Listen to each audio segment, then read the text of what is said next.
Hey everyone, if Logseq Sync is not working, your notes aren't updating across devices, changes aren't appearing, or synchronization keeps failing, don't worry.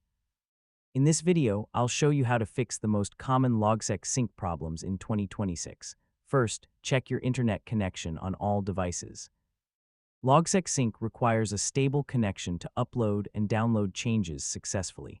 Next, verify that you're signed in to the correct Logseq account on every device. Sync issues often happen when users accidentally log into different accounts. Another common fix is manually triggering a sync and waiting for the process to finish. Large graphs or recent changes may require extra time to synchronize completely. Make sure you're using the latest version of Logseq on all devices. Outdated versions can create compatibility issues that affect synchronization. If notes are not appearing on another device, confirm that you're opening the correct graph. Many users have multiple graphs and accidentally check the wrong workspace. Another helpful step is restarting Logseq on every connected device.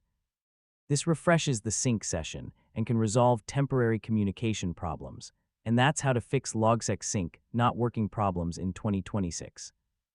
In most cases, checking your connection, updating Logseq, verifying the correct account, and resolving sync conflicts will solve the issue. Thanks for watching, and I'll see you in the next tutorial.